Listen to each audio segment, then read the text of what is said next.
Penyakit strok dan sakit jantung adalah penyakit yang sangat berkait rapat.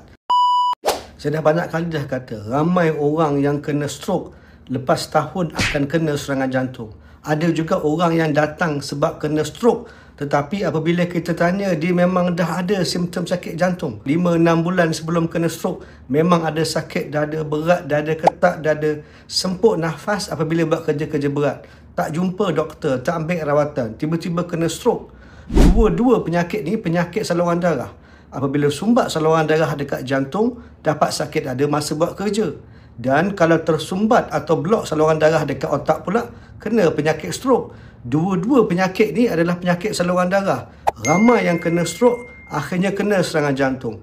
Ramai juga yang kena strok, bila tanya, dia dah ada simptom sakit jantung. Kau tengok mamak ni, dia datang hospital sebab kena strok. Tapi bila kita tanya dia, memang ada simptom sakit jantung. Bagi ubat. Lepas tu buat angiogram, dia ada saluran darah sumbat.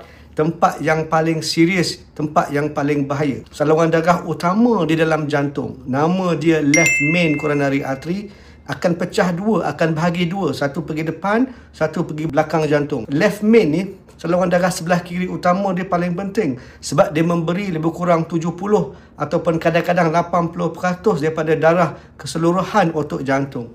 Mamak ni, dia punya left main dia, sebelum bahagi dua ada 80% block. Kau tengok, aku tunjuk ni. Tengok dekat arrow, kau nampak ada dekat 80 atau 90% block. Gambar yang atas ni adalah gambar sebelum rawatan angioplasti dengan stent. Yang bawah ni pula adalah gambar selepas rawatan angioplasti dengan stent. Biar saya zoom sikit, kau tengok. Ini dia punya left main. Nampak? Ada blok yang sangat serius. Kebiasaannya kalau ada blok dekat left main, kadang-kadang kena buat bypass operation. Tetapi sebab dia baru kena stroke, resiko untuk kena stroke sekali lagi semasa atau selepas buat bypass tinggi sikit. Jadi kita buat keputusan tak buat bypass operation, tapi offer dia buat rawatan balloon dengan stent. Kau tengok. Yang ni selepas. Nampak perbezaan dia? Yang atas tu sebelum, yang bawah ni selepas rawatan angioplasti dengan stent. Memang ambil masa yang lama sebab complicated narrowing.